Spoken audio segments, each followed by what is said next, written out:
গানগুলো ছিল এটা প্রকাশ করা যাবে না, এটা আনা যাবে না, ঠিক আছে? আমাদের এবং ছাত্রলীগের মধ্যে অবশ্যই পার্থক্য থাকতে হবে, ঠিক আছে? বাকিদের প্রতি আমার ছোট্ট কিছু মেসেজ দেওয়ার আছে। আমরা সবাই মিলে একটি স্বপ্ন দেখেছিলাম, সুন্দর, সুশৃঙ্খল এবং ন্যায্য সমতার একটা দেশ, যেখানে ধর্ম, বর্ণ, গোত্র কোনো কিছুই থাকবে না, সবকিছু নির্বিশেষে সবার জন্য সমান অধিকার নিশ্চিত থাকবে। এলিট শ্রেণী, একদম প্রান্তিক শ্রেণী, যে যেখানে যাবে সমানভাবে সরকারি এবং দেশের সকল সুযোগ সুবিধা পাবে। এইটাই তো আমাদের স্বপ্ন ছিল, তাই না? এই আন্দোলনে কি শুধু এলিটরা জীবন দিয়েছে? শুধু কি প্রাইভেট বিশ্ববিদ্যালয়ের ছাত্রছাত্রীরা জীবন দিয়েছে? প্রাইভেট বিশ্ববিদ্যালয়, পাবলিক বিশ্ববিদ্যালয়, স্কুল, কলেজ, আমাদের রিক্সাওয়ালা।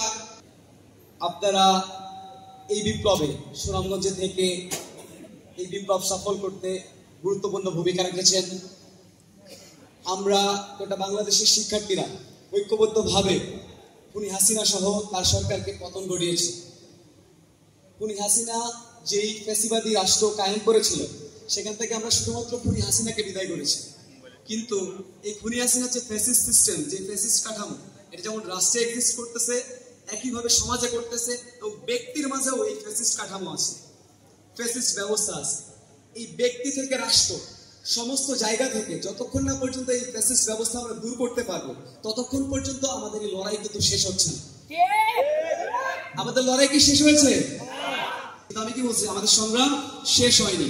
কেন শেষ হয়নি? কারণ আমাদের রাষ্ট্রে এখন পর্যন্ত ফ্যাসিস্ট কাঠামো এক্সিস্ট করতেছে, আমাদের সমাজেও ফ্যাসিস্ট কাঠামো এক্সিস্ট করতেছে, আমাদের অনেক ব্যক্তির মাঝেও এই ফ্যাসিস্ট চিন্তাধারা এখনো আছে। এগুলো যতক্ষণ না পর্যন্ত দূর করা যাচ্ছে, ততক্ষণ পর্যন্ত আমাদের লড়াইটা চালিয়ে যেতে হবে। অনেকেই প্রশ্ন করে যে বৈষম্য বিরোধী ছাত্র আন্দোলন এখনো কেন? আমি বলবো বৈষম্য বিরোধী ছাত্র আন্দোলন থাকবে না কেন? এই কেন উত্তর হচ্ছে, যতক্ষণ না পর্যন্ত এই ফ্যাসিস্ট কাঠামোকে আমরা চূড়ান্ত ভাবে একদম ধুলে মিশিয়ে দিতে পারবো, ততক্ষণ পর্যন্ত আমাদের এই বৈষম্য বিরোধী ছাত্র আন্দোলন থাকবে, আমাদের লড়াই চলমান থাকবে। এর বাইরে যারা বৈষম্য বিরোধী ছাত্র আন্দোলন নিয়ে প্রশ্ন তুলবে, যারা আমাদের এই আন্দোলনের বিরুদ্ধে দাঁড়াবে, তারা সেই ফ্যাসিস্ট শক্তির সহযোগী কিংবা সেই পরাজিত শক্তির অনুসারী। এদের বিরুদ্ধে আমাদের সব সময় সচেতন থাকতে হবে। কোনোভাবেই আমাদের এই ব্যানারকে বিতর্কিত করার সুযোগ দেওয়া যাবে না। যত পরাজিত শক্তি এরপরে যত ধরনের ষড়যন্ত্র করবে, সকল ষড়যন্ত্রের বিষয়ে আমাদেরকে সর্বদা সচেষ্ট থাকতে হবে, সচেতন থাকতে হবে।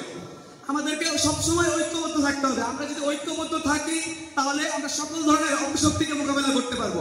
আজকে আমরা মোকাবেলা করতে পারছি না, তারা এখানে দাঁড়াইতে পারছে।